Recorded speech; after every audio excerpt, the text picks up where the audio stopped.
আচ্ছা, দেখো, আজকে আমরা যে কনসেপ্টটা পড়বো, আজকে আমরা হচ্ছে ইকোনমিক্স এর একটা বেসিক মানে খুব ইম্পর্টেন্ট কনসেপ্ট হচ্ছে আজকে আমরা পড়বো। কি কনসেপ্ট পড়বো আজকে আমরা? কনসেপ্টটা হচ্ছে আমাদের যেটা, সেটা হচ্ছে তোমার ইকোনমিক্স। ইকোনমিক্সে কি পড়বো আমরা?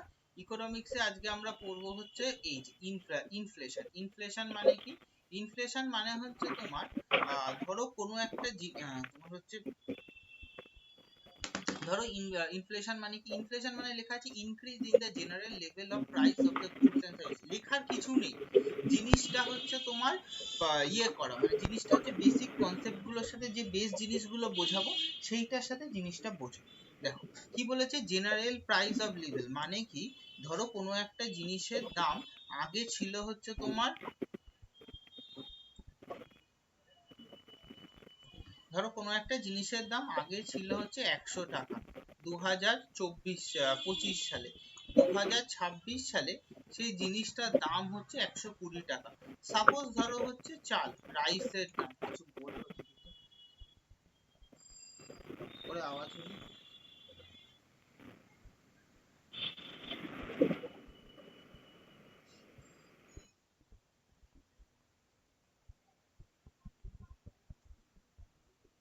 কেউ কিছু বলেনি তো? আচ্ছা, সাপোজ ধরো তখন সেই জিনিসটার দাম হলো 120 টাকা।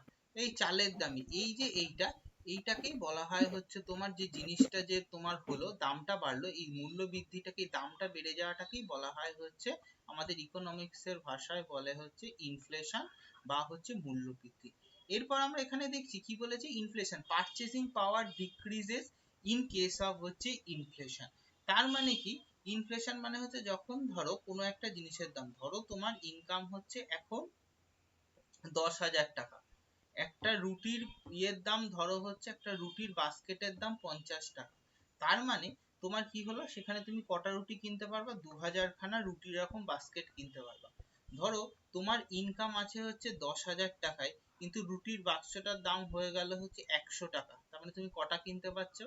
1000টা। পারচেজিং পাওয়ার মানে কি? তোমার ক্রয় মূল্যের ক্ষমতা, তুমি কতটা ক্রয় করতে পারছো সেই ক্ষমতাটা।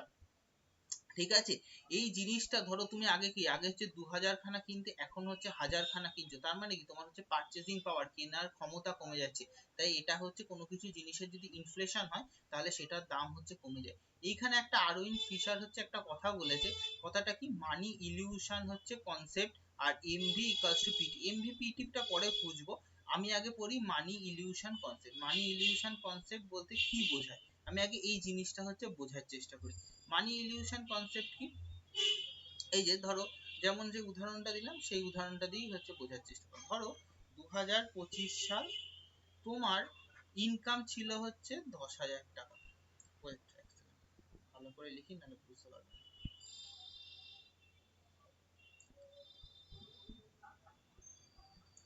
ইনকাম ছিল হচ্ছে তোমার 10,000 টাকা, ঠিক আছে, 2025 সালে।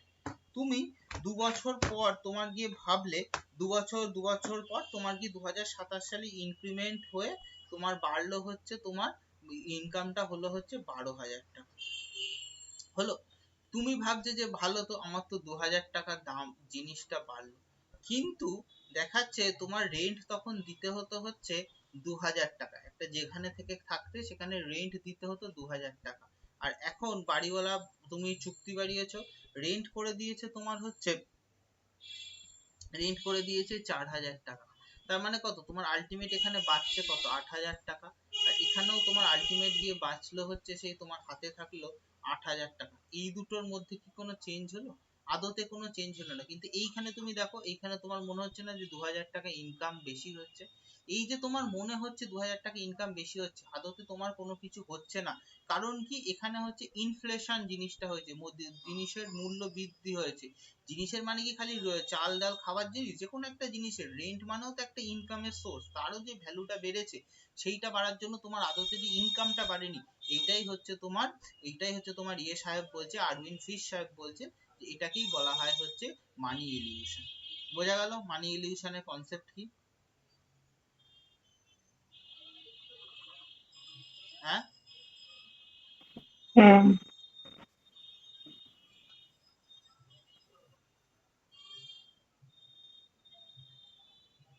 দেখো, এরপরে হচ্ছে তোমার কনসেপ্ট পড়বো আমরা কি ডিউরিং হচ্ছে ইনফ্লেশন ডিবেটার আর borrower benefits more than the lender. তার মানে কি, যে হচ্ছে ডিবেটার হয় মানে হচ্ছে যে মানি যে লেন্ড করে মানে যে টাকাটা দিচ্ছে সে হচ্ছে বেশি লাভ হয়, আর যে টাকা নিচ্ছে তার থেকে। তার মানে কি, ধরো কোনো একটা জিনিসের দাম হচ্ছে 10 টাকা ছিল, তার জন্য তুমি তার কাছ থেকে 100 টাকা হচ্ছে লোন করেছো, জিনিসটার দাম এখন 20 টাকা হয়ে গেল, কিন্তু তোমাকে সেই জিনিসটা কিনতেই হবে, তখন ওই 10 পাউন্ডের জিনিসটা কেনার জন্য তোমাকে তো আরো সেই একই তার থেকে তো আরো 200 টাকা ধার নিতে হবে। তার মানে কি, যে ধার দিয়েছিল তার বেশি সুবিধা হলো, যে ধার কম দিয়েছিল মানে যে ধার নিয়েছিল তার কাছে জিনিসটা অসুবিধা হলো। এই জন্য বলেছে বড়োয়ারের হচ্ছে সুবিধা হয়, বাকি জনের হচ্ছে অসুবিধা হয়। তারপরে দেখো ইনফ্লেশনের কারণ কি, এইখানটা খুব ভালো করে বুঝবে।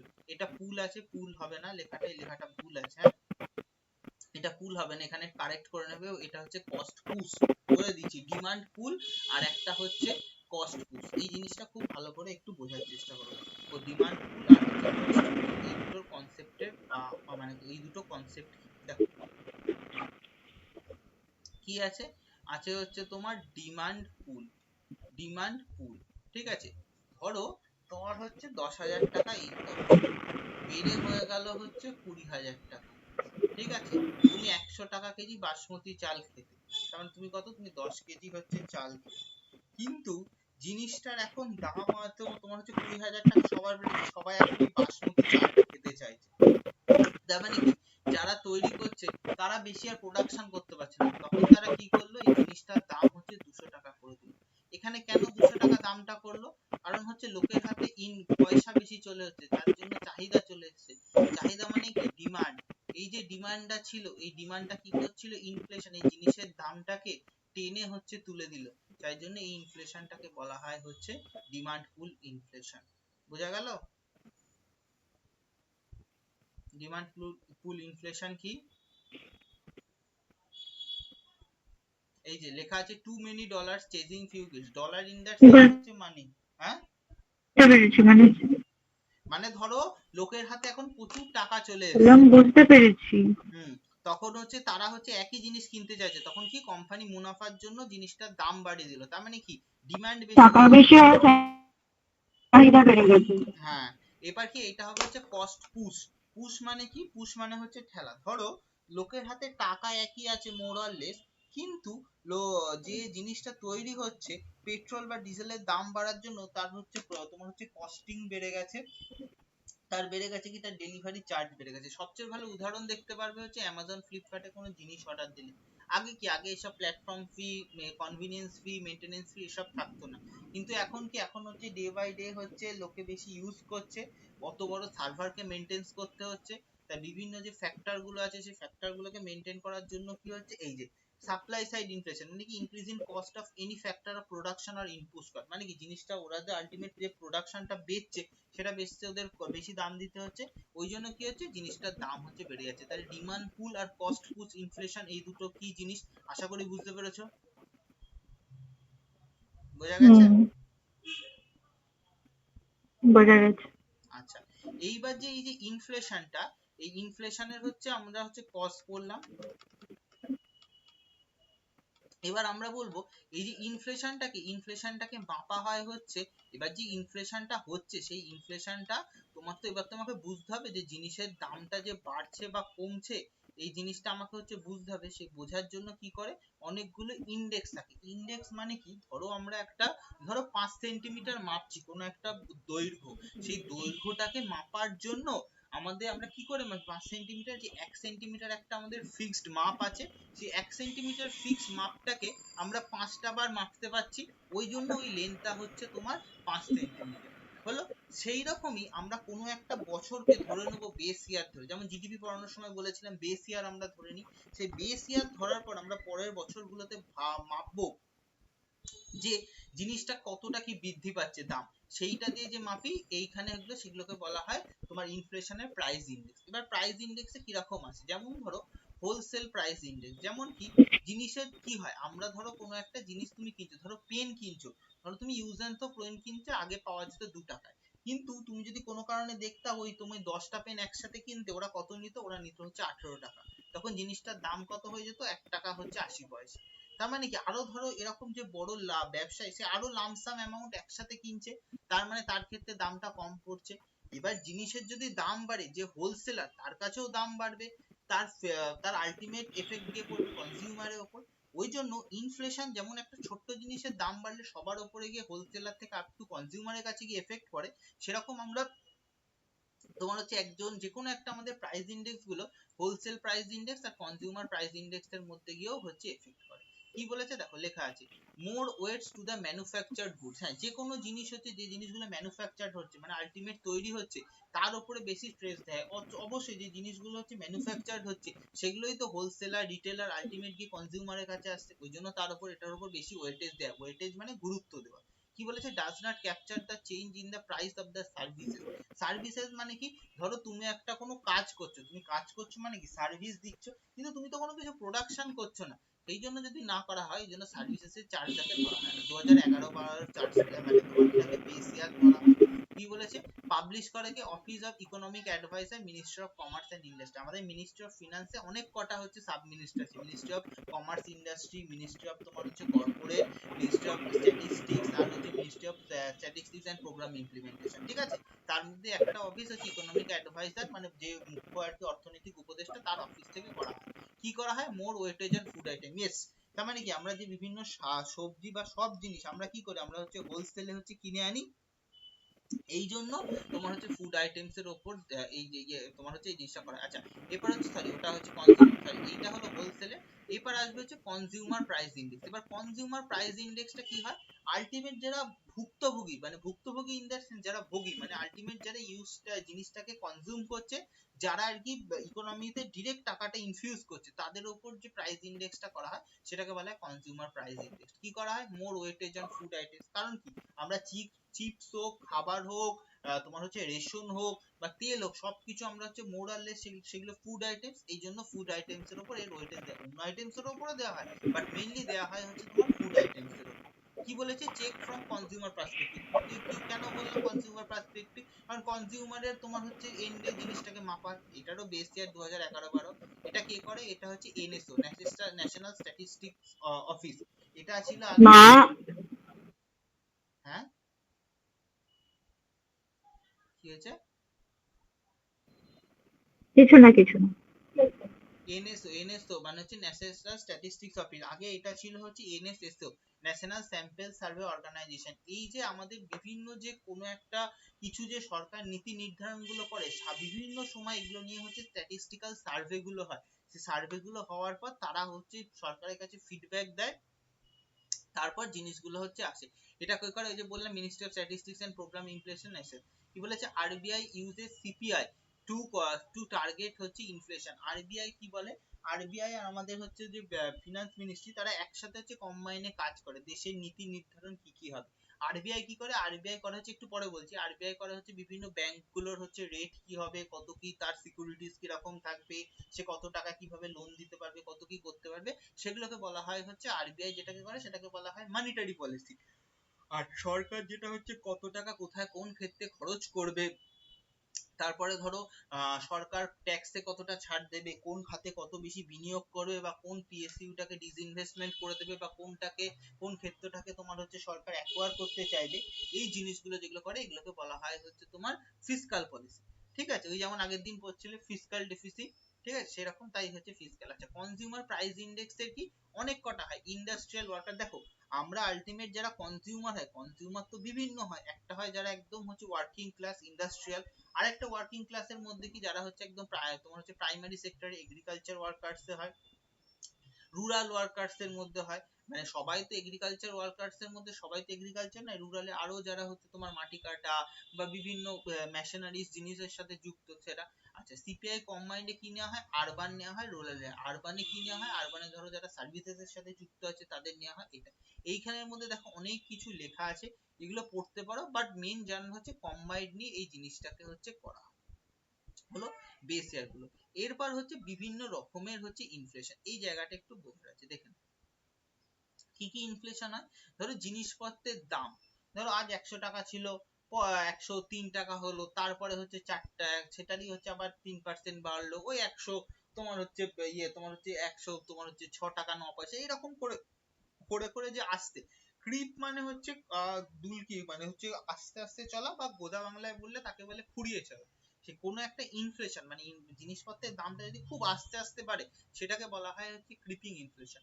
ওয়াকিং ইনফ্লেশন মানে কি মোর অর লেস একটা স্টেবল 4 থেকে 10 এর মধ্যে বাড়ছে, এইটাকেই বলা হয় হচ্ছে ওয়াকিং ইনফ্লেশন।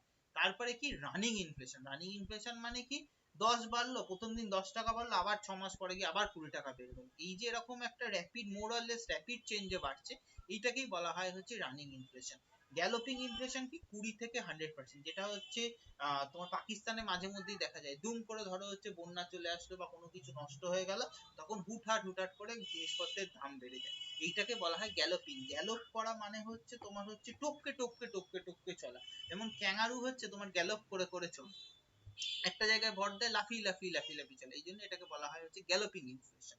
হলো হাইপার ইনফ্লেশন মানে কি যেখানে হচ্ছে দুর্নীতি হওয়ার জন্য এমন হচ্ছে, ধরো কোনো একটা জায়গায় ধান চাষ করার দরকার ছিল, যে মন্ত্রী সে হচ্ছে পুরো তোমার হচ্ছে ধান ধান পুরো নিজে বেচে বা বিদেশে বেচে বেচে দিয়ে পালিয়ে গেছে, এবার দেশে আর ধান নেই, তখন কি যেটুকুনি ধান আছে 100 টাকা দাম হলে সেটা 200 টাকায় লোকে বাধ্য হয়ে দ্বিগুণ দামে কিনছে। এই যে ইনফ্লেশনটা, এইটাকেই বলা হয় হচ্ছে হাইপার ইনফ্লেশন। আচ্ছা, ইনফ্লেশনের বেস ইয়ার আর হচ্ছে তোমার হচ্ছে বিভিন্ন যে ইন্ডেক্স আর টাইপস অফ ইনফ্লেশন, এটা বলা গেল, বোঝা গেল? হ্যাঁ, বোঝা গেছে। আচ্ছা, এরপর দেখো, এরপরে আসবে হচ্ছে দুটো টার্ম, খুব ভালো করে দুটো টার্ম বুঝবে। একটা হচ্ছে ডিসইনফ্লেশন, আর একটা হচ্ছে ডিফ্লেশন। ডিসইনফ্লেশন মানে কি দেখি, ডিসইনফ্লেশন ডিসইনফ্লেশন মানে ধরো 2025 সালে জিনিসপত্রের দাম বেড়েছিল 10%, 2026 সালে গিয়ে দেখলাম বেড়েছে তার দামটা 5% বেড়েছে, 10% বাড়েনি। 2027 সালে গিয়ে দেখলাম আবার জিনিসপত্রের দাম 3% বেড়েছে, আর তোমার 28 সালে দিয়ে দেখছি 2% বেড়েছে। দেখো প্রত্যেকটা ক্ষেত্রে কিন্তু জিনিসপত্রের দাম বাড়ছে 10%, 5%, 3%, 2%। বাট কি এই যে এটা কি এগুলো আস্তে আস্তে হচ্ছে তোমার কমছে, এই যে ইনফ্লেশনের রেটটা কমা, এটাকেই বলা হয় হচ্ছে ডিসইনফ্লেশন। আচ্ছা, আরেকটা কি আছে, আরেকটা আছে হচ্ছে ডিফ্লেশন। ডিফ্লেশন মানে কি ইনফ্লেশনের উল্টো। ধরো কোনো একটা জিনিসের দাম তোমার হচ্ছে বাড়ার কথা ছিল, ঠিক মানে সরি বাড়ার বদলে জিনিসটার দাম কমছে, এই অপোজিট অফ হচ্ছে ডিফ্লেশন, এটা ভুল আছে, অপোজিট হচ্ছে এটাকে বলা হয় হচ্ছে এটা ভুল আছে, এটা হচ্ছে ইনফ্লেশন, অপোজিট টু ইনফ্লেশন হবে, ঠিক আছে, ডিসইনফ্লেশন না। জিনিসপত্রের দাম বাড়ার বদলে কমে যাচ্ছে তাকে বলা হয় হচ্ছে deflation. Fall in the general level of price, purchasing power increases, মানে পারচেজিং পাওয়ার মানে কি ক্রয় মূল্য ক্ষমতা। তোমার হচ্ছে ধরো 10,000 টাকা ইনকাম, তোমার হচ্ছে রুটিটার দাম ছিল 100 টাকা, তুমি 1000 টাকা তুমি হচ্ছে রুটি কিনতে সরি 100টা রুটি কিনতে পারতে, কিন্তু এখন রুটিটার দাম হয়ে গেছে 50 টাকা, তাহলে তুমি এখন 200টা রুটি কিনতে পারছো, এই জিনিসটাকেই বলা হয় হচ্ছে ডিফ্লেশন। আচ্ছা, দেখি আমাদের ইনফ্লেশনের মোর অর লেস হচ্ছে জিনিস কমপ্লিট। এরপর এর সাথেই রিলেটেড যে টপিকটা সেটা হচ্ছে তোমার আনএমপ্লয়মেন্ট। আনএমপ্লয়মেন্ট কত রকম হয়, কি হয়? আচ্ছা, এখানে আছে হচ্ছে তোমার হচ্ছে আচ্ছা আগে হচ্ছে আনএমপ্লয়মেন্টটা বুঝিয়ে দিই, তারপর হচ্ছে তোমার এটা বোঝাচ্ছি।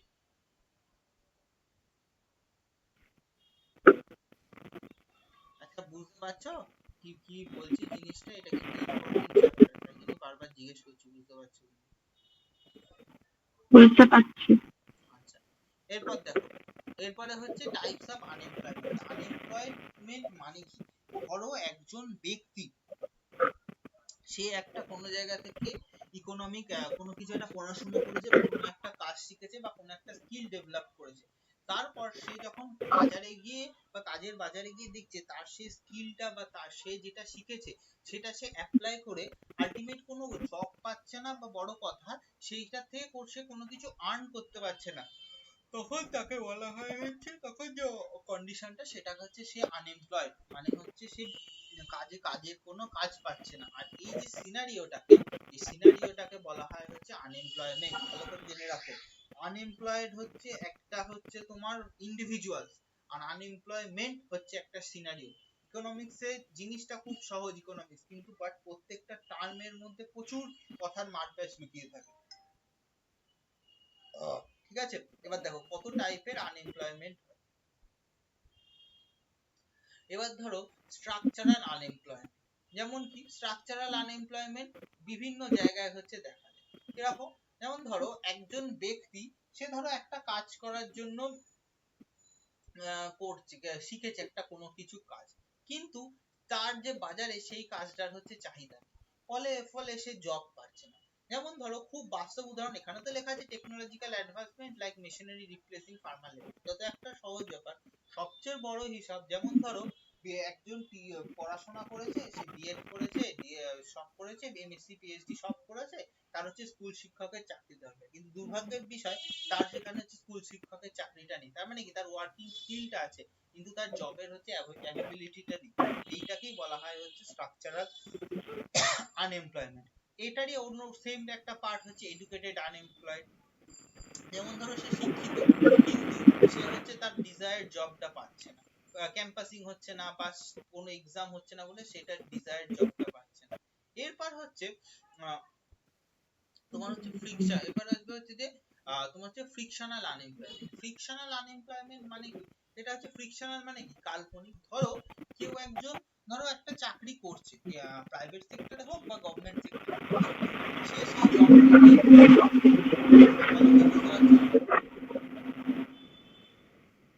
সেই বলো বলো কিছু বলিনি তো। ও আচ্ছা, না না আওয়াজ হলো তো। ধরো সে তার জবটা নিয়ে হচ্ছে স্যাটিসফাইড না, তখন সে কি করলো, তখন সে জবটা সুইচ করার জন্য জবটা সুইচ করার চেষ্টা করছে। তার মানে কি সে আদতে এমপ্লয়েড, কিন্তু সে যে ডিজায়ার্ড জবটা চায় সেই ডিজায়ার্ড জবটা সে অ্যাচিভ করতে পারছে না। এই জন্য তার মানে কি সে একটা মোরাললেস, সে আনএমপ্লয়েড হয়ে আছে। তাই জন্য এটাকে বলা হয় হচ্ছে ফ্রিকশনাল আনএমপ্লয়েড। এরপরে দেখো আরেকটা হচ্ছে ডিসগাইজ বা হিডেন আনএমপ্লয়মেন্ট। এই জিনিসটা খুব মানে ইম্পর্টেন্ট, এটা থেকে কোশ্চেন আছে। দেখো when some people seems to be employed but there is no yield and marginal productivity is zero, বোঝা গেল? যেমন ধরো ধরো একটা গ্রামের দিকে এই জিনিসটা হচ্ছে দেখা যায়।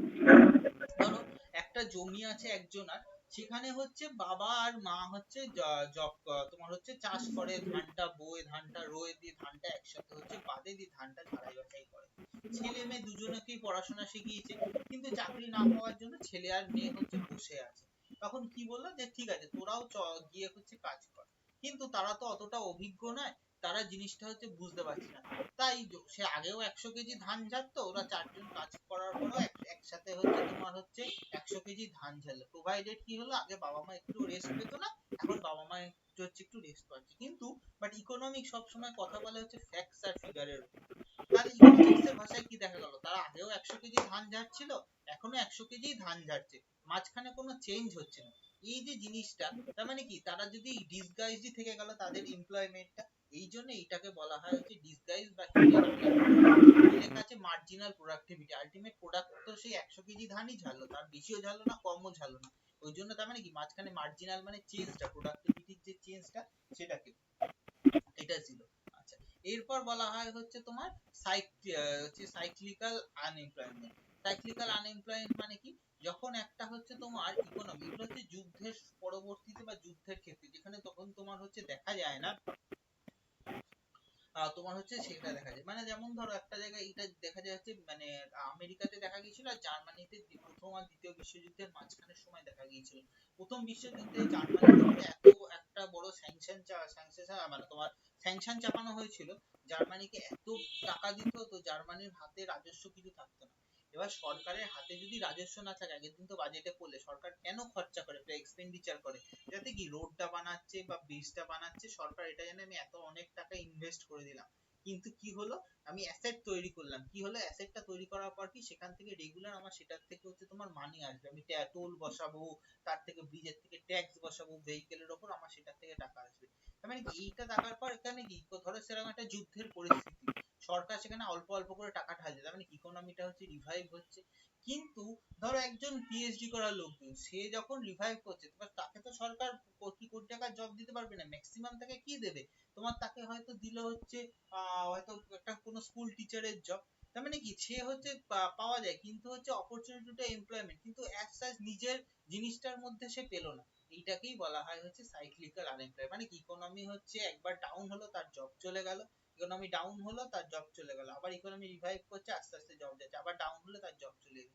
এই যে একটা তোমার ভিসিয়াস সার্কেলের মধ্যে ঢুকে যাচ্ছে, এটাকেই বলা হয় হচ্ছে সাইক্লিক্যাল আনএমপ্লয়মেন্ট। তারপরে কি বলেছে, সিজনাল আনএমপ্লয়মেন্ট। মানে করোনার পিরিয়ডে যেটা হয়েছিল হ্যাঁ ওই হ্যাঁ হ্যাঁ, ঠিক কর্পোরেট সেক্টরে। ঠিক ঠিক। এবার আসবে কি, এবার আসবে সিজনাল আনএমপ্লয়মেন্ট। সিজনাল আনএমপ্লয়মেন্ট কি বলে, যেমন ধরো দেখবা যে তোমার হচ্ছে যারা হচ্ছে কিছু জন হচ্ছে সিজন বেসিসে প্রচুর পরিমাণে হচ্ছে কাজ পায়, পরবর্তীতে কাজ পায় না। যেমন ধরো সবচেয়ে বড় উদাহরণ হচ্ছে ঢাকিরা, দুর্গাপূজার সময় ঢাকিরা কারা হয়, ম্যাক্সিমাম হয় হচ্ছে চাষিরা গ্রামের দিকে। তারা কি করে, তারা দুর্গাপূজার সময় তারা হচ্ছে যে ওই 4টে দিন এক্সট্রা হচ্ছে ঢাক বাজানোর জন্য আসে।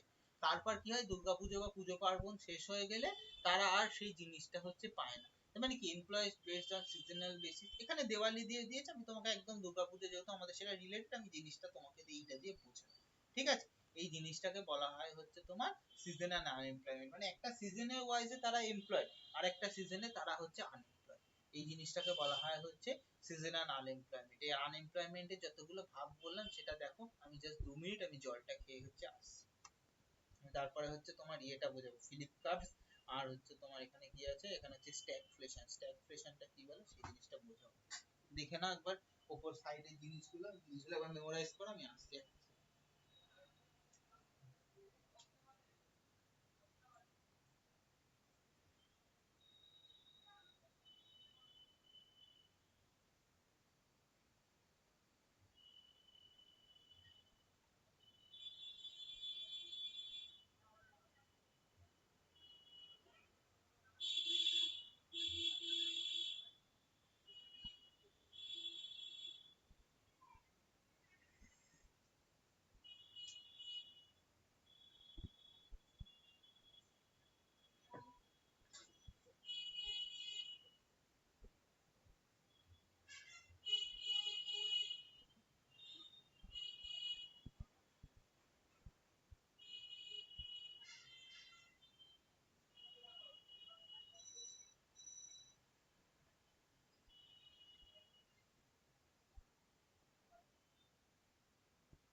আচ্ছা, এরপর দেখো, এরপর আসবে হচ্ছে স্ট্যাগফ্লেশন। স্ট্যাগফ্লেশন মানে কি, ও একটা জিনিস তোমার হচ্ছে বোঝা যায়। এরপর হচ্ছে আগে স্ট্যাগফ্লেশন বোঝানোর আগে ইনফ্লেশনের সাথে হচ্ছে এমপ্লয়মেন্টের কি সম্পর্ক সেই জিনিসটা হচ্ছে বোঝায়। দেখো, ইনফ্লেশন তোমার হচ্ছে আমাদের জিনিসটা দেখো, এখানে আমি কি কনসেপ্টটা বলবো। জিনিসটা হচ্ছে ইনফ্লেশন কখন হয় জানো, কি বললো, ইনফ্লেশন হচ্ছে তোমার তোমার হচ্ছে ডিমান্ড পুল। তার মানে কি, জিনিসটার এই যে ডিমান্ড পুল ইনফ্লেশন যখন বোঝাচ্ছিলাম, এই যে এই জায়গাটা ডিমান্ড পুল, কি বোঝাচ্ছিলাম, তোমার হচ্ছে ধরো তোমার হচ্ছে যে 10,000 টাকা ইনকাম ছিল, তুমি 20,000 টাকায় গেলে, তখন জিনিসের চাহিদা বাড়ছে, তাই জন্য যে বাজারে জিনিসপত্রের দাম বাড়ছে। এটাকে বলা হয় হচ্ছে তোমার ডিমান্ড পুল ইনফ্লেশন। কেন ডিমান্ড পুল ইনফ্লেশন বলছি আমি এটাকে, এইটার সাথে কি করে এমপ্লয়মেন্টের বা আনএমপ্লয়মেন্ট রেট কমার সম্পর্ক, সেটা হচ্ছে আহ তোমার হচ্ছে যেমন ধরো ধরো 20,000 টাকাটা হচ্ছে, বা 20,000 না হয়ে ধরো এই 10,000-এর জবটাই আরো বেশি, আরো 100 জন লোক যদি পায়, তাহলে সবাই এই জিনিসটা পেতে চেষ্টা করবে। তার মানে কি, তার মানে হচ্ছে মার্কেটে জব তৈরি হচ্ছে, লোকের মধ্যে বেকারত্ব কমছে।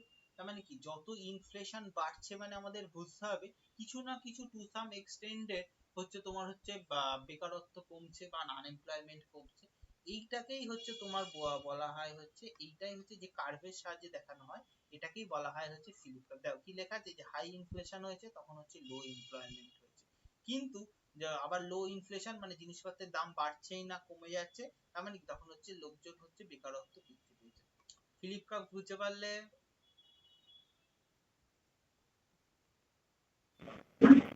পেরেছি বুঝতে। আচ্ছা, এবার একটা জিনিস দেখো, এবার আছে হচ্ছে ফিলিপ কার্ভ বুঝলে, তাহলে স্ট্যাগফ্লেশন বুঝতে। স্ট্যাগফ্লেশন মানে কি? স্ট্যাগফ্লেশন কথাটা হচ্ছে স্ট্যাগন্যান্ট ইনফ্লেশন, এটার থেকে এসেছে কথাটা স্ট্যাগ ইনফ্লেশন। স্ট্যাগন্যান্ট মানে কি? কোনো একটা জায়গায় আবদ্ধকে বলা হয় হচ্ছে স্ট্যাগফ্লেশন। তাহলে কি, যেমন ধরো ইনফ্লেশন হচ্ছে যেমন ধরো কোনো একটা জায়গায় জিনিসপত্রের দাম বেড়ে যাচ্ছে, কিন্তু সেখানে কোনো যে বেকারত্ব ঘটছে না, কারণ কি সেখানে কোনো ইকোনমিক অ্যাক্টিভিটি নেই, এইটাকেই বলা হয় হচ্ছে স্ট্যাগফ্লেশন। এটা কখন দেখা গিয়েছিল? তোমার দেখা গিয়েছিল 1929 আর 39 আর গ্রেট রিসেশনের সময়, এই জার্মানির এই যুদ্ধের পরে, 1939 এর আগে এটাতে দেখা যায়। ঠিক আছে, কেন কি হয়েছিল? কারণ হচ্ছে তখন ওই যে অত টাকা ভার্সাই সন্ধিতে জার্মানির উপর হচ্ছে তোমার স্যাংশন আরোপ করা হয়েছিল, ওই টাকাটা দিতে গিয়ে জার্মানির সমস্ত অর্থ খরচা হয়ে গেছিল, কোনো ইকোনমিক অ্যাক্টিভিটি হচ্ছিল না, জিনিসপত্রের প্রোডাকশন হচ্ছিল না বলে দাম বেড়ে যাচ্ছিল, আর কি হচ্ছিল, লোককে কাজ দিতে পারছে না বলে আনএমপ্লয়মেন্ট বেড়ে যাচ্ছিল। এই জন্য এই জিনিসটাকে বলা হয় স্ট্যাগফ্লেশন। তাহলে ফিলিপ কার্ভ কোথায় কাজ করে না? ফিলিপ কার্ভ তোমার কাজ করে না হচ্ছে স্ট্যাগফ্লেশনের জায়গায়। আচ্ছা, এরপর হচ্ছে তোমার হচ্ছে এবার হচ্ছে আরেকটা জিনিস হচ্ছে পড়ে নাও, ইন্ডেক্স অফ ইন্ডাস্ট্রিয়াল প্রোডাকশন। এই যে আমরা বলছিলাম না যে তোমার হচ্ছে ইকোনমিক অ্যাক্টিভিটি কোথা থেকে কি ধরা হয়, এই ইকোনমিক অ্যাক্টিভিটি কতটা কি বেড়েছে সেইটা একটা মাপার সবচেয়ে ভালো ইয়ে হচ্ছে ইন্ডেক্স অফ ইন্ডাস্ট্রিয়াল প্রোডাকশন, মানে কোনো ইন্ডাস্ট্রি থেকে কতটা কি জিনিস তৈরি হয়েছে, সেইটাকেই বলা হয় হচ্ছে ইন্ডাস্ট্রিয়াল প্রোডাকশন। কি করে দেখো, ট্র্যাক করে হচ্ছে ইন্ডাস্ট্রিয়াল আউটপুট, কতটা কি একটা ইন্ডাস্ট্রি আগে কতটা ছিল, আজকের যুগে কতটা করছে, সেটাই focused on measuring quantity produce, মানে কতটা কোয়ান্টিটি জিনিসটা প্রোডিউস করছে। বেস ইয়ার 2011-12 ধরা, সেম হচ্ছে সিএসও সেন্ট্রাল স্ট্যাটিস্টিক্যাল অর্গানাইজেশন, এমওএসপিআই হচ্ছে মিনিস্ট্রি অফ তোমার স্ট্যাটিস্টিক্স এন্ড প্রোগ্রাম ইমপ্লিমেন্টেশন। এটা কিসের উপর মাপে? Eight core industry that have 40% contribution, মানে কি আমাদের ইকোনমিতে 8টা মুখ্য হচ্ছে তোমার মানে ইন্ডাস্ট্রি আছে বা তোমার হচ্ছে শিল্প আছে, যাদের উপর বাকি সব শিল্পগুলো হচ্ছে তোমার নির্ভরশীল, মানে প্রধান শিল্প বা অনুসারী শিল্পের মতো কনসেপ্ট। মানে প্রধান শিল্পগুলোকে বলা হয় কোর ইন্ডাস্ট্রি। দেখো রিফাইনারি প্রোডাক্ট, আমরা যদি সব জিনিসগুলোতে আমরা রিফাইনারি প্রোডাক্ট, সে তেল হোক, খাবার তেল হোক, সয়াবিন হোক, আটা হোক, ময়দা, ওগুলো রিফাইনারি প্রোডাক্ট। ইলেকট্রিসিটি যদি আমরা জলবিদ্যুৎ বা তাপবিদ্যুৎ বা সৌরবিদ্যুৎ যদি তৈরি না করতে পারি, তাহলে কোনো ইন্ডাস্ট্রি চলবে না। স্টিল স্টিল না হলে আমাদের কোনো যানবাহন তৈরি হবে না। ক্রুড অয়েল না আসলে না এলপিজি তৈরি হবে, না তোমার পেট্রোল ডিজেল তৈরি হবে, না আমাদের তোমার হচ্ছে কোনো গ্যাস তৈরি হবে, আমরা করতে পারবো ন্যাচারাল গ্যাস। সেম ভাবে সিমেন্ট না তৈরি হলে আমরা কোনো ব্রিজ, সেতু, রাস্তা, ঘরবাড়ি, কোনো প্রজেক্ট কিছু করতে পারবো না। ফার্টিলাইজার না থাকলে কি হবে, এখানে ক্রুড অয়েলটা দুবার দিয়ে দিয়েছে, তোমার হচ্ছে ফার্টিলাইজার না থাকলে হচ্ছে আমরা চাষাবাদ করতে পারবো না। এইগুলোর প্রোডাকশনের ইউনিটকে আমরা হচ্ছে ধরি।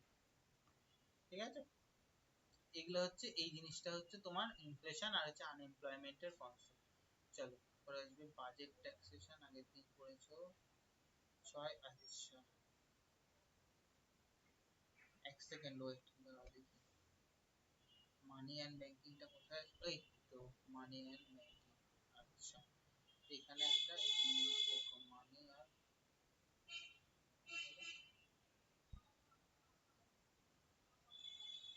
আচ্ছা আগে হচ্ছে ব্যাংকিংটা যে পুরোটা বোঝাচ্ছি না, ব্যাংকিংটার হচ্ছে তোমার ইয়েটা বুঝিয়ে দিচ্ছি। ঠিক আছে, কি আছে না আছে, আমাদের তোমার হচ্ছে অনেকগুলো জিনিস আছে, আগে হচ্ছে ব্যাংকিংটা। খেয়ে বসেছো তো? হ্যাঁ। আচ্ছা, তাহলে পড়ি। দেখো, আমাদের যে ব্যাংক, পুরোটা? চেষ্টা করছি কতটা হয়। দেখো, ব্যাংকিং ব্যবস্থাটা আমরা এখানে পড়ার চেষ্টা করি। ব্যাংকিং ব্যবস্থা কি বলছে, যে আমাদের প্রথম ব্যাংক হয়েছিল 1770 সালে, ব্যাংক অফ হিন্দুস্তান। তারপর 1806 সালে ব্রিটিশ, 1806 থেকে পরপর হচ্ছে আমাদের ব্রিটিশ পিরিয়ডে মেন তিনটে জায়গা ব্রিটিশ যেখানে হচ্ছে মেন তোমার এস্টাবলিশমেন্ট গুলো ছিল, যে প্রেসিডেন্সি গুলোতে ক্যালকাটা, বোম্বে আর মাদ্রাজে হচ্ছে ইম্পেরিয়াল ব্যাংক গুলো হয়।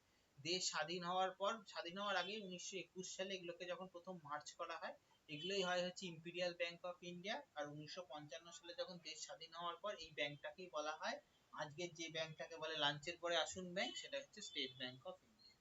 প্রথম হচ্ছে ইন্ডিয়ার ওন্ড ব্যাংক হচ্ছে এলাহাবাদ 1865। আচ্ছা, এই হচ্ছে একটা ব্যাংক ছিল। আচ্ছা, এরপর হয় হচ্ছে তোমার কি আরেকটা ব্যাংক হয়, সেই ব্যাংকটার নাম হচ্ছে কি, যেটা গ্রামাঞ্চলেতে এত হাইফাই ব্যাংক যাবে না, সেই গ্রামাঞ্চলের ব্যাংকটার নাম হয় হচ্ছে আরআরবি। আরআরবি ফুল ফর্ম কি, তোমার হচ্ছে রিজিওনাল রুরাল ব্যাংক। আমরা এক আরআরবি করে রেলের ফর্ম ফিল আপ, এটা হচ্ছে আরআরবি, রেলওয়ে রিক্রুটমেন্ট বোর্ড, আর এটা হচ্ছে আর রিজিওনাল রুরাল ব্যাংক। হলো? কি বলেছে, এটা কোন অ্যাক্টে হয়, RRB act 1976, two enhance the financial activities in rural area. গ্রামের দিকে মানুষ যাতে ব্যাংকিং ব্যবস্থার সাথে আরো যুক্ত হতে পারে, সেই জন্য করা হয়। প্রথম ব্যাংক কি, গ্রামীণ ব্যাংক। প্রথম গ্রামীণ ব্যাংক হচ্ছে 1975 সালে হয় মোরাদাবাদ ইউপি। এগুলো হচ্ছে স্ট্র্যাটেজিকের কোশ্চেন, হ্যাঁ। সেট আপ হয় কোন ব্যাংকের রেকমেন্ড, কোন একটা কমিটির রেকমেন্ডেশনে, সেটা হচ্ছে নারাসিংহাম কমিটি। আচ্ছা, আরআরবি গুলো একটা কোন জায়গায় আরআরবি হলে সেই আরআরবিটাকে মেইনটেইন করে হচ্ছে তোমার ইয়েতে তিনজন মিলে করে। একটা হচ্ছে এখানে পরে এটা দেয়া আছে, রেগুলেট করে হচ্ছে আরবিআই। আরবিআই মানে হচ্ছে আরবিআই সমস্ত ব্যাংককে হচ্ছে ব্যাংকের হচ্ছে বাপ, ঠিক আছে, যে কি করছিস না করছিস, কত কি না করছিস, এটাকে রেগুলেট করে হচ্ছে RBI. Supervised by NABARD. NABARD মানে হচ্ছে তোমার যেহেতু এগ্রিকালচারের সাথে নাবার্ড যুক্ত, ওই জন্য এই জিনিসটাকে সুপারভাইজ করে হচ্ছে নাবার্ড। আরআরবি কি, আরআরবি হচ্ছে শেয়ার হোল্ডিংটা কি, 50% হোল্ডিং শেয়ার, মানে এটাকে স্পন্সর করে হচ্ছে সেন্ট্রাল গভর্নমেন্ট দেয়। 35% হোল্ডিং দেয় হচ্ছে স্পন্সর্ড ব্যাংক, ঠিক আছে, মানে ওই যে স্টেটের সাথে, মানে যেমন ধরো ওয়েস্ট বেঙ্গলে থাকলে হচ্ছে, তো ধরো কোনো এসবিআই দিল বা পিএনবি দিল, বা তোমার হচ্ছে যে সিন্ধ কোঅপারেটিভ ব্যাংক দিল, সেগুলো। আর 50% হোল্ডিং বাই স্টেট, হচ্ছে স্টেটের টাকাটা হচ্ছে দেয়। সিডবি কি, সিডবি হচ্ছে স্মল ইন্ডাস্ট্রি ডেভেলপমেন্ট ব্যাংক। তার মানে কি, ছোট ছোট যে তোমার ইন্ডাস্ট্রি গুলো হয়, সেই ইন্ডাস্ট্রি গুলোকে সাপোর্ট করার জন্য যে ব্যাংকটা, সেটাকে বলা হয় হচ্ছে সিডবি ব্যাংক। এটা কি করে, এইটা হচ্ছে তোমার, এর হেডকোয়ার্টার হচ্ছে লখনৌ। আচ্ছা, এরপরে হচ্ছে যে ব্যাংকিং ব্যবস্থার হচ্ছে তোমার ক্লাসিফিকেশন। আচ্ছা, আরবিআই হচ্ছে, এবার হচ্ছে একটা জিনিস হচ্ছে বলে দিই আরবিআই সম্বন্ধে। আচ্ছা, আরবিআই কি, আরবিআই হচ্ছে তোমার, আরবিআই হচ্ছে রিজার্ভ ব্যাংক ইন্ডিয়া। 1926 সালে হিল্টনিয়াম কমিশনের সময় ব্রিটিশ আমলে এই জিনিসটাকে করা হয়। প্রথম হচ্ছে ফার্স্ট এর হেডকোয়ার্টার সেট আপ করা হয়েছিল তোমার হচ্ছে কলকাতাতে। বর্তমানে আছে হচ্ছে তোমার হেডকোয়ার্টার হচ্ছে মুম্বাই। ফার্স্ট গভর্নর কে, ওবি স্মিথ, মানে হচ্ছে ওসবর্ন স্মিথ। এগুলো প্রত্যেকটা, এখানে যে পয়েন্টস গুলো লেখা আছে প্রত্যেকটা থেকে কোশ্চেন দেয়। ফার্স্ট আরবিআই গভর্নর ছিল, ফার্স্ট ইন্ডিয়ান প্রথম কে ছিল, সিডি দেশমুখ। আরবিআই ন্যাশনালাইজড করা হয় 1949 সালে। বুঝতে পারছো, দেশ স্বাধীন হওয়ার পর। এটা কি করে, এটা করে হচ্ছে ব্যাংকিং রেগুলেশন অ্যাক্ট 1954। কোন ব্যাংক লাইসেন্স পাবে, কোন ব্যাংক কতটা কি পাবে, সেইটাকেই বলা হয়, সেই জিনিসটা করা হচ্ছে লাইসেন্স। সিআরআর এসএলআর পরের দিন বলবো। সিআরআর এসআর মানে ক্যাশ রিজার্ভ রেশিও আর স্ট্যাটিউটরি লিকুইডিটি রেশিও, মানে প্রত্যেক ব্যাংকে তাদের যত টাকা হচ্ছে তাদের ব্যাংকে আছে সেই দিনের, তার কিছু একটা পার্সেন্টেজের টাকা হচ্ছে তোমার আরবিআই এর কাছে অ্যাজ এ হচ্ছে তোমার হপ্তা হিসাবে জমা দিতে হয়, মানে প্রত্যেক দিন। খুব সোজা বাংলায় বলছি, তাই জন্য এরকম টার্ম গুলো লাগবে।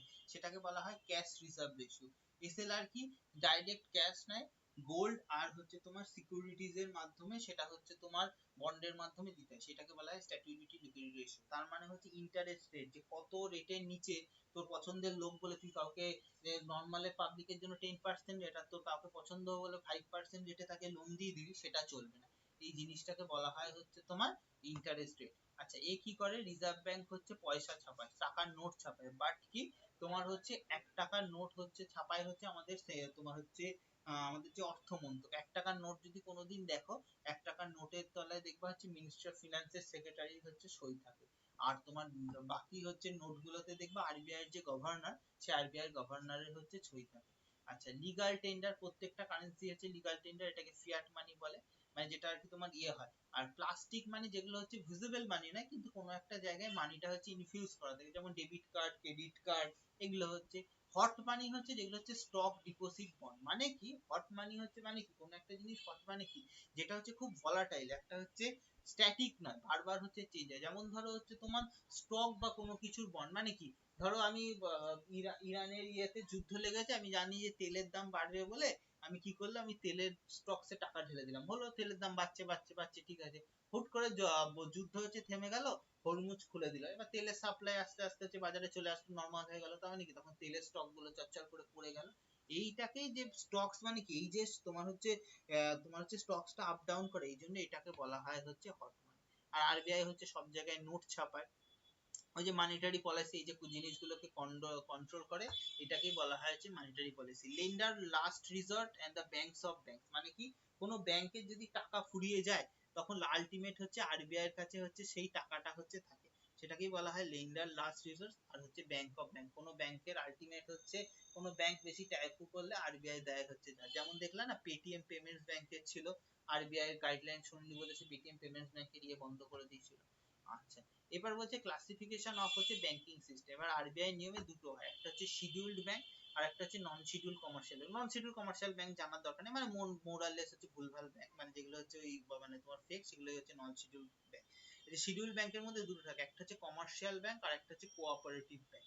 কমার্শিয়াল ব্যাংক যেমন ধরো দুটো হয়, একটা হচ্ছে পাবলিক সেক্টর ব্যাংক আর একটা পাবলিক সেক্টর। যেমন ধরো কমার্শিয়াল ব্যাংকের মধ্যে তোমার হচ্ছে বলে দিচ্ছি, commercial bank SBI, PNB, overseas bank of India, এই জিনিসগুলো, ওরিয়েন্টাল ব্যাংক অফ কমার্স, এগুলো। প্রাইভেট সেক্টরের মধ্যে কি, এগুলো এর মধ্যে হচ্ছে যে ভারতেরও আছে বিদেশেরও। ইন্ডিয়ার মধ্যে যেমন এইচডিএফসি আছে, কোটাক আছে, মাহিন্দ্রা গ্রুপস আছে। যেমন ধরো হচ্ছে যে ফরেন ব্যাংকস এর মধ্যে কি এইচএসবিসি আছে, এই জিনিসগুলো আছে। ও আচ্ছা, প্রাইভেট ব্যাংকের মধ্যে অ্যাক্সিস ব্যাংক বলতে ভুলে গেলাম, ফরেন ব্যাংক। আচ্ছা, কোঅপারেটিভ ব্যাংকস গুলো কি, যেমন তোমাদের হচ্ছে যে ওই যে কোঅপারেটিভ, যেখানে তুমি যে বলো না যে যে বিভিন্ন সেলফ হেল্প গ্রুপের মহিলাদের সব গ্রুপ গুলো থেকে, সমিতিগুলো এগুলো থাকে, সেগুলো হচ্ছে তোমার কোঅপারেটিভ ব্যাংকস এর মধ্যে থাকে। আচ্ছা, এরপর হচ্ছে কি হিস্ট্রি অফ ব্যাংকিং হলো, আরবিআই এর কাজ হলো। আচ্ছা,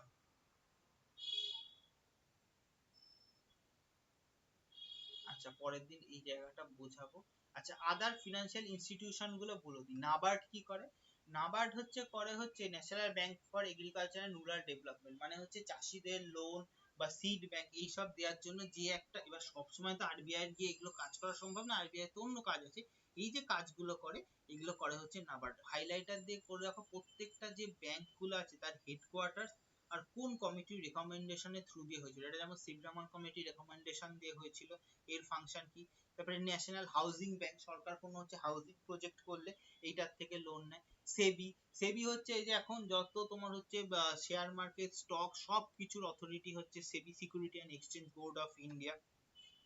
আইআরডিএআই, আইআরডিএআই হচ্ছে যে যত হচ্ছে আমাদের এলআইসি ফেলআইসি, যত ইন্স্যুরেন্স, এলআইসি কেন, এলআইসি, কোটাক মাহিন্দ্রা, যে যা ইন্স্যুরেন্স কোম্পানিগুলো, তারা যাতে কোনো কিছু ঝামেলা না করতে পারে সেগুলো সম্বন্ধে বলে হচ্ছে তোমার এই হচ্ছে আইআরডিআই। নাফেড, নাফেড হচ্ছে ওই যে ন্যাশনাল এগ্রিকালচার কোঅপারেটিভ যে মার্কেটিং গুলো, যে কোঅপারেটিভের যে বিভিন্ন কাজগুলো হয়, কোঅপারেটিভ তাদেরও তো কারোর হেড রাখা দরকার, সেই হেড গুলোকে করে হচ্ছে তোমার ইয়েতে তোমার হচ্ছে ইয়ে কি বলে জানো, এটা করা হচ্ছে নাফেড। আচ্ছা, আইবিডিআই কি, আইবিডিআই হচ্ছে এটা একটা আরবিআই এর ইয়ে, এটা হচ্ছে তোমার এর হচ্ছে এলআইসি হচ্ছে এর 50% ওয়ান শেয়ার এখন কিনে নেয়, এখন এই আইবিডিআই টা এলআইসি এর সাথে হচ্ছে মার্জ করেছে। নাফেড আর আইবিডিআই টা এখানে দেওয়া নেই। নাফেড আর আইডিবিআই টা এখানে দেয়া নেই। আচ্ছা, তাহলে একটু এইটা না, আছে যেটা নাফেড সম্বন্ধে একটু দেখে নিও, বা এটা স্ক্রিনশট তুলে নাও। ডান। হলো, এগুলো হচ্ছে আদার ফিনান্সিয়াল ইনস্টিটিউশন, এগুলো সম্বন্ধে। আচ্ছা, এরপর হচ্ছে কি, এগুলো তো সব বড় বড়। মাইক্রো ফিনান্সিয়াল ইনস্টিটিউশন কি, মাইক্রো ফিনান্সিয়াল ইনস্টিটিউশন হচ্ছে তোমার ছোট ছোট যেগুলো ইনস্টিটিউশন গুলো, যেগুলো হচ্ছে ধরো ডিরেক্ট হচ্ছে ব্যাংক নয়, কিন্তু এগুলো কি ছোট ছোট হচ্ছে তোমার হচ্ছে লোন দেয়। এই মাইক্রো ফিনান্সিয়াল ইনস্টিটিউশনের কনসেপ্টই প্রথম দিয়েছিল বাংলাদেশের কদিন আগে হচ্ছে মুখ্য উপদেষ্টা ছিল মোহাম্মদ ইউনূস। উনি বলেছিলেন সবার পক্ষে ব্যাংকে যাওয়া সম্ভব নয়, আর প্রত্যেকটা একটা কোনোর মধ্যে অত ক্যাপিটাল 100 কোটি টাকা ক্যাপিটাল দেওয়া সম্ভব নয়। ছোট ছোট যারা হচ্ছে ব্যাংকের মতোই তাদের হচ্ছে থাকবে, কিন্তু তারা সব কাজ করতে পারবে না, তারা হচ্ছে লো ইনকাম পপুলেশনকে সার্ভ করবে, তারা লোন দেবে, সেভিংস দেবে, ইন্স্যুরেন্স দেবে, এই জিনিসগুলো কাজ করবে হচ্ছে মাইক্রো ফিন্যান্সিয়াল। যেমন হচ্ছে যেমন হচ্ছে মাঝখানে একটা কোম্পানি ছিল, তুমি দেখেছো কিনা জানি না, ইউনিনর কোম্পানি, ইউনিনরের লোগোটা চুরি করা ছিল হচ্ছে এই বাংলাদেশের গ্রামীণ ব্যাংক থেকে। আর ওই যে বললাম মোহাম্মদ ইউনিস, মোহাম্মদ ইউনূস হচ্ছে নোবেল প্রাইজ পেয়েছিল হচ্ছে গ্রামীণ ব্যাংকের কনসেপ্ট বা হচ্ছে তোমার এই মাইক্রো ফিন্যান্সিয়াল ইনস্টিটিউশনের জন্য। আচ্ছা, এবার হচ্ছে খুব ভালো করে জেনে নাও এটা নিয়ে হচ্ছে এই মাইক্রো ফিন্যান্স ইনস্টিটিউশন গুলো কি করে, সেলফ হেল্প গ্রুপ মানে কি 10-20 জন মহিলাকে তাদের একটা কোনো হচ্ছে একসাথে হচ্ছে কোনো কাজ কাজ করার জন্য এদেরকে হচ্ছে একসাথে একটা কোঅপারেটিভ সোসাইটি করে দেওয়া হয়, তাদেরকে লোন দেওয়া হয়, তারা সেটা আস্তে আস্তে হচ্ছে তারা গ্রুপ করে বা হচ্ছে জয়েন্ট লাইবিলিটি গ্রুপ, এগুলো মেইনলি তোমার হচ্ছে আর রুরাল সাইডে এই জিনিসগুলো হচ্ছে দেখা যায়। মাইক্রো ফিন্যান্সিয়াল ইনস্টিটিউশন গুলো হচ্ছে এইভাবে হচ্ছে তোমার হচ্ছে কাজ করে। এটা হচ্ছে এবার হচ্ছে মুদ্রা স্কিম কিছুই না, এই যে মাইক্রো তোমার ইনস্টিটিউশন গুলো থাকে না, এগুলো হচ্ছে তোমার কি করে, এগুলো হচ্ছে কোনো কোল্যাটারাল ছাড়া জিনিসটা হচ্ছে তোমার হচ্ছে লোন দেয়। ধরো তুমি ফ্ল্যাট কিনবে বলে লোন দেয়, তুমি তখন সেটাকে কোল্যাটারাল জমা রাখতে হয় হচ্ছে তোমার ব্যাংকে তোমার ফ্ল্যাটটা, মানে তুমি যদি লোন পরিশোধ না করতে পারো ব্যাংক সময় দেবে, তারপর তোমার এসে ব্যাংক বাড়ি সিজ করে নেবে।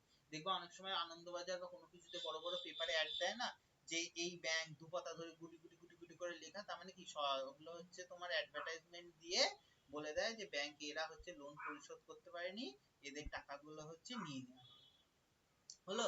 এটাতে হচ্ছে এবার মুদ্রা স্কিমে কি করে হচ্ছে তোমার যে এই যে মাইক্রো ফিন্যান্স গুলো যারা হচ্ছে তোমার কোনো কোল্যাটেরাল বা কোনো কিছু বন্ধক না রেখে যে লোন দেয়, তাদেরকে সাপোর্ট করার জন্য হচ্ছে মুদ্রা স্কিমে দেয়। তিনটে আছে, 2015 সালে হয়েছিল, তিন টাইপের লোন দেওয়া যায়, শিশু লোন, কিশোর লোন, তরুণ লোন। শিশু হচ্ছে 5,000 50,000 টাকা, যখন হয়েছিল তখন এটার থেকে কোশ্চেন আসতো কারেন্ট অ্যাফেয়ার্স, এখন স্ট্যাটিকের হিসাবেই কোশ্চেন আছে, কারণ এই স্কিমটা এখনো চলছে। মুদ্রা হচ্ছে শিশুতে হচ্ছে আপ টু 50,000, কিশোরে হচ্ছে 50,000 থেকে হচ্ছে 5 লাখ, আর 5 লাখ থেকে হচ্ছে 10 লাখ, এই জিনিস। আর এই যে তোমার হচ্ছে বিভিন্ন যে সিআরআর এসএলআর গুলো, এইটা হচ্ছে পরের দিন হচ্ছে বোঝাবো, নাহলে হচ্ছে মাথা এখন ঘুলিয়ে যাবে। সিআরআর